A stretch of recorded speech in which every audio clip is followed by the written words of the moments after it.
오늘 우리가 읽은 이사야 9장 말씀은 메시아를 예언하는 내용을 담고 있습니다. 기름 부음 받은 자, 즉 구원자를 예언하고 있다고 하는 이 말씀을 우리가 살펴볼 때에 이 내용을 통해서 우리는 당시 이스라엘의 상황이 정말 너무나도 구원자가 필요할 만큼 비참하고 어려운 상황이다. 1절에 2절 말씀처럼 흑암 가운데 있는 상황이다라는 것을 충분히 짐작할 수가 있습니다. 이사야 선지자 때 이 북이스라엘은 내부적으로 또 외부적으로 여러 가지 문제에 직면해 있었습니다. 먼저 내부적으로는 종교 지도자들이 부패했고요. 거짓 선지자들이 판을 쳤으며 백성들은 각양각색의 우상으로 하나님을 욕되게 하고 그 우상 숭배 가운데 빠져 있었습니다. 외부적으로는 강대국 아수르의 침공을 맞닥뜨리는 상황 속에서 우리는 누구에게 도움을 구해야 되지? 어느 편에 서야 되지? 라고 하는 이 고민 속에서 어떻게 해도 이 침공을 막아낼 방법이 없어 보이는 그러한 상황 속 1절 2절의 그 말씀처럼 흑암과도 같은 상황 속에 북이스라엘은 놓여 있었습니다. 문제의 종류는 다르지만 우리도 우리의 삶 속에서 여러 가지 문제들 매일매일 안팎으로 다양한 그 흑암 가운데 살아가고 있는 것 같습니다. 우리 성도님들이 이제 대부분의 이제 연령대가 이제 40대, 50대가 이제 많이 계시는데요. 이제 그렇다고 한다는 것은 점점 이제 사회적으로는 이제 자리를 잡아가고 그런 일의 성취도 보이고 안정적으로 이제 성공한 어른의 삶을 살아가는 것 같지만 가정을 책임지기 위해서 또 일하고 또 우리 아이들을 위해서 양육하고 난 그 자리에 이제 조금 여유가 생긴 그 상황 속에서 이제 나는 누구지? 이렇게 달려왔는데 지금 이렇게 살아가는 게 맞나? 나는 누구지? 라고 하는 그 질문을 가슴 한켠에 묻어두고 살아오신 분들도 계실 것 같고요. 반대로는 내 뜻대로 나의 커리어나 내 일들이 성취가 되지 않고 이루어지지 않아서 그리고 나의 자녀가 내가 원했던 그 바램대로 잘 성장하지 못한 것 같으면 내가 좀 더 잘했더라면 내가 더 잘 가르쳤다면 달라졌을 텐데 라는 후회와 자책감 속에 계신 분들도 있을 것 같습니다. 우리가 성공하나 실패하나 우리 마음 가운데 여전히 그 흑암의 모습들이 있는 것이죠. 또 모태신앙으로 또 여러 가지 그 신앙의 연수가 오랫동안 쌓여가면서 무뎌진 신앙을 보며 이대로는 안 되는데 이거는 정말 내가 하나님을 즐거워하는 삶은 아닌 것 같은데 라는 생각을 하시는 분들도 있을 거고요.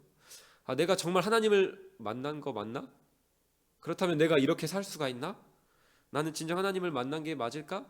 라는 그 질문 속에서 이런 모든 해답을 스스로 찾고자 나의 경건의 행위를 더 열심을 내서 이 흑암 속에서 벗어나려고 시도했다가 번번이 실패하고 정죄감만 커져서 이제는 자포자기라는 또 다른 흑암 속에 빠진 분들도 계실 것 같습니다.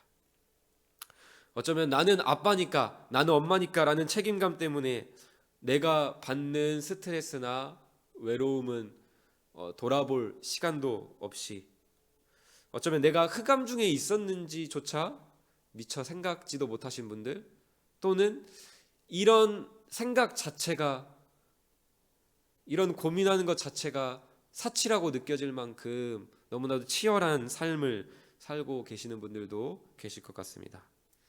또 외부적으로는 권고사직으로 인해서 경제적인 흑암을 맞닥뜨리신 분들, 또 가정에서 교회에서 오해와 다툼으로 인해서 그 관계의 흑암 가운데 계신 분들, 또 이외에도 질병이라는 흑암 등등 우리는 저마다 삶 한켠에 흑암을 마주하며 살아가고 있는 것 같습니다.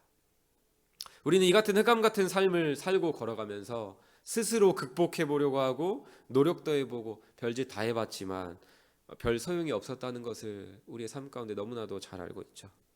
북이스라엘은 이 흑암 속에서 본질이 빠진 제사, 즉 본질이 빠진 예배를 의지하고 하나님이 아닌 다른 나라와 다른 왕을 의지함으로 이 흑암에서 벗어나고자 했습니다.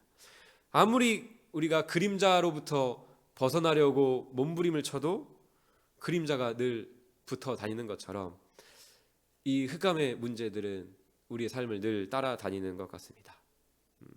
흑암이 너무 짙으면 우리가 할 수 있는 게 있나요, 없나요? 아무것도 보이지 않아서 그저 더듬거리며 아무것도 우리가 할 수 없는 상황이죠. 우리의 모습이 그렇습니다.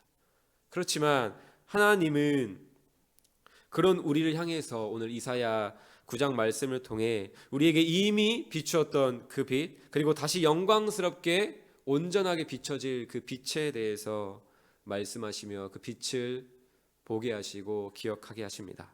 1절 말씀입니다.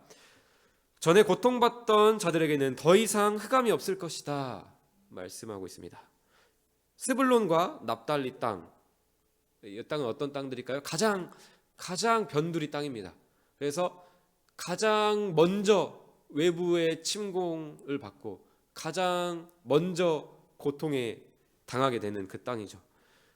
그 땅같이 가장 그 침략을 많이 받던 그 지역이 이제는 도리어 가장 먼저 영광스러운 빛을 보게 될 것이다 라고 말씀하고 있습니다. 사랑하는 성도 여러분, 스불론과 납달리 땅같이 가장 내 스스로에게 내가 스스로 생각했을 때 또 외부로부터 공격받는 가장 큰 나의 연약함과 또 부족함, 그 흑암들이 있지 않습니까? 주님 다시 오시기 전까지는 결코 끊어지지 않을 것 같은 나의 연약함, 나의 흑암의 문제들, 그 자리로 주님께서 가장 먼저 주님의 그 영광스러운 빛, 회복의 빛을 비춰주실 것이라고 말씀하고 있습니다. 이 은혜를, 이 말씀을 기억하시기 바랍니다.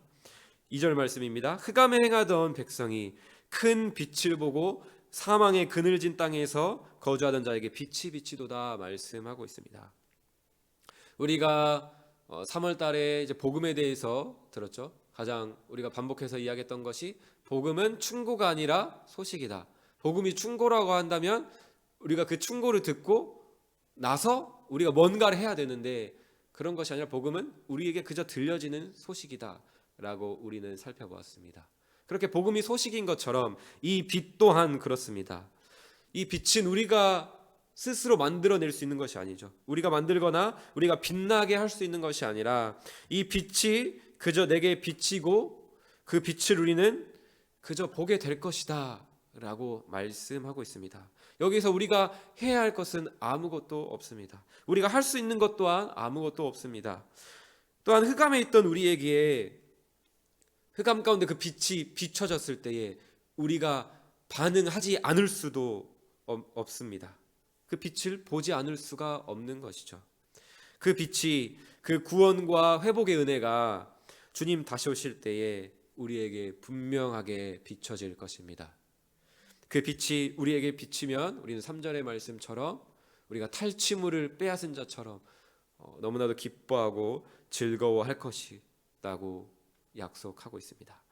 이사야는 흑암 중에 걷고 있는 우리를 향해 비치는 그 빛을 소개하고 뒤이어 그 빛으로 오신 분이 누구신지, 어떠한 분이신지를 우리에게 6절과 7절 말씀 가운데 소개하고 있습니다. 그런데 흑암 중에 있는 우리가 기대하는 것과는 너무나도 다른 존재가 빛으로 온다라고 6절, 7절 말씀에서는 이야기를 하고 있습니다. 이 존재는 나의 모든 경제적 문제를 해결해 줄 수 있는 억만장자가 아닙니다. 나의 지친 마음을 위로해 줄 수 있는 세계 최고의 상담사도 아닙니다. 우리 교회에 세계 최고의 상담사가 계신데 그런 힘든 가운데 그런 상담사가 오는 것도 아닙니다. 그런 탁월한 존재, 나의 문제를 직접적으로 당장 해결해 줄 수 있는 그 탁월한 존재가 빛으로 우리에게 오면 좋겠지만 그런 존재가 아니다라고 우리에게 말씀하고 있습니다. 가장 문제가 많은 곳으로, 가장 연약한 곳으로 가장 연약한 존재를 우리에게 보내주십니다. 한 아기를 우리에게 보내주십니다. 너무나도 연약한 존재이죠. 아기가 뭘 할 수 있습니까? 부모 없이는 아무것도 할 수 없는. 그런데 그 존재를 우리에게 보내주신다라고 말씀하고 있습니다. 그런데 그 아기가 어깨에 홀로 우리의 모든 짐에 대한 책임을 지시고, 그 아기가 참 하나님이시고 지혜자이시고 전능하신 분이고 영존하신 하나님이시다, 우리 아버지 되시고 평강의 왕이 되신다라고 말씀합니다. 그리고 그 아기가 그의 나라를 정의와 공의로 보존하겠다라고 우리에게 약속하고 있습니다.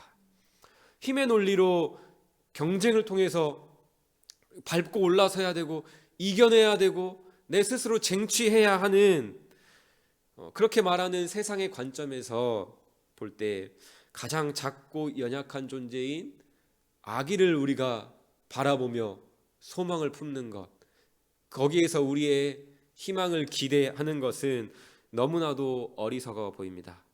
이 아기가 나의 모든 흑암의 문제를 해결해 줄 구원자라고 믿는 이 믿음이, 이 믿음이라는 방식으로 나의 흑암이, 나의 문제가 해결되리라고는 생각되지 않는 것이죠. 하지만 예수님께서는 이사야 9장의 말씀처럼 실로 한 아기로 나셨고 또 장성하셔서 정말 많은 그 하나님 나라의 복음을 가르치시고 또 십자가 고난을 당하사 가장 연약해 보이고 어리석어 보이는 그 십자가 그 저주의 자리, 그 위에서 죽으심으로 흑암의 권세를 이기셨습니다.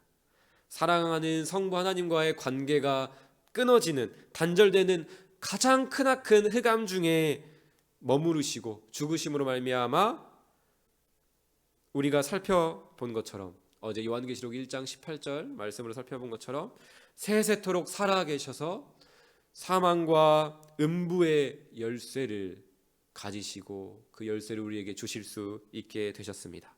그래서 우리가 겪는 흑암이 아무리 짙고 깊다고 할지라도 그 흑암의 권세가 우리를 죽이지 못합니다. 나아가 흑암 가운데 있는 우리가 죽지 않는 것으로 그치지 않고 우리가 결국 어떻게 될지, 성도가 받게 될 그 위로와 영광에 대해서 요한계시록 21장 3절 4절 말씀에서는 이렇게 말씀합니다. 하나님의 장막이 그들과 함께 계시리니 그들은 하나님의 백성이 되고 하나님은 친히 그들과 함께 계셔서 모든 눈물을 그 눈에서 닦아주시니 다시는 사망이 없고 애통하는 것이나 곡하는 것이나 아픈 것이 다시 있지 아니하리니 처음 것들이 다 지나갔음이로라, 이렇게 말씀하고 계십니다. 새 하늘과 그 새 땅에서 다시는 흑암이 없을 것이고 오직 하나님의 임재만, 하나님의 동행하심만 우리에게 가득할 것이다 라고 우리에게 약속하고 계십니다. 이같이 우리는 오늘 말씀을 통해 또 우리가 계속해서 말씀을 통해 듣는 그 은혜 가운데 주님의 초림에 대한 말씀과 주님의 재림에 대한 그 약속의 말씀들을 우리는 받고 기억합니다. 그러나 문제는 이 말씀을 받아들여야 하는 우리의 지성과 이성, 우리의 마음 또한 흑암에 있다라는 것을 우리는 분명하게 기억해야 합니다. 흑암 가운데 있는 나의 생각과 나의 이성과 의심 가득한 나의 연약한 믿음으로는 이 빛을 온전히 마주할 수 없다라는 것이죠. 기독교 강요를 쓴 칼빈은 그 저서에서 이렇게 말씀합니다. 성령께서 우리 마음에 진리의 빛을 비추시지 않으면 아무리 명확한 계시도 우리에게는 어둠이다. 오늘 우리가 이사야 9장 말씀을, 그 빛으로 오신 그리스도를 우리가 그 말씀을 받았지만 이 빛이 아무리 밝고 이 계시가 아무리 우리에게 선명하다고 할지라도 성령께서 우리를 깨닫게 하시지 않으면 이 선명한 계시는 여전히 우리에게 어두울 뿐이다라는 것이죠.